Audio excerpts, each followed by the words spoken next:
Are we recording?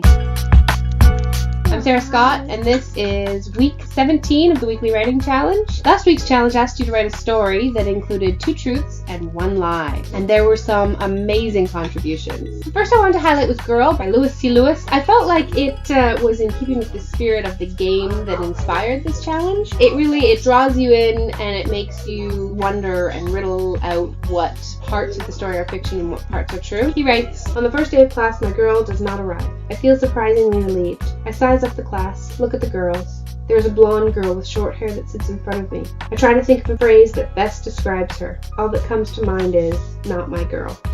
The next I wanted to quickly mention was 2 Truths and an Unwitting Lie by Pigeon Poo 9. Very sweet short story about a new mother and her intentions for her future as a parent. A real quick read, definitely worth checking out. Next I wanted to talk about The Stoning of 5-Year-Old Me by Nimki. This one, really a haunting story about racial discrimination. There's a little boy who is the victim of a beating which has consequences well beyond the immediate. Really it starts in this very sweet spot that leads into a very intense, very powerful story. He writes, "I was maybe 5, 6 at the most, a little brown-skinned boy playing alone on the swings in the park. My legs were just long enough that the tips of my shoes could catch enough sand to bring me to a stop if needed. The sky was blue and the warm summer air smelled of pine and cedar." I next want to quickly mention Perfect Interview by Sky Blue. This was a really humorous take on this week's challenge, and I really enjoyed that. It's a quick read, so check that out. The last I wanted to highlight was The Lies We Tell Ourselves by C. Dirks. This was a beautifully told story about a woman who's uncertain in her relationship. She writes, "In my head I repeated the same mantra that I did every evening. I am safe here. This part was easy, my safety so obvious it was practically visible in that old apartment. I am loved here. I knew this with every piece of my heart, and I felt the guilt of it every day. And finally, the hardest part, I forced myself to say the words in my head, focusing all of my energy on that one singular hope. I am happy here."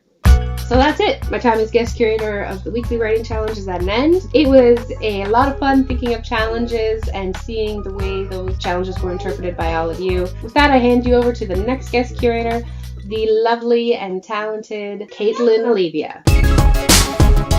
Thank you, Sarah. Hi, I'm Caitlin Olivia, and I'm really excited to be taking over as guest curator for this month of the Weekly Writing Challenge. So I recently came across a piece of music on the site from Joe Rudd called Restaurant Pianist. It's just him playing piano over some ambient restaurant noises uploaded by Alyssa Zarkowski. Listening to the song really got me wondering what people's conversations were in this restaurant, or what their stories were like that led them to this point in their day. So my first challenge for you is to pick a song on the site that really resonates with you, and write a scene of something that would be happening where this music is playing. You can use Joe Rudd's tune as inspiration, you can scroll through the Play Along collab, or just any music on the site really. Maybe the song you pick is playing during an epic road trip and you write a scene of something that's happening in the car, or maybe it's an open mic night and the song that you pick is the backdrop to a really adorable meet cute scene, or maybe you could find a really creepy tune to play behind the opening of a slasher film that you can write.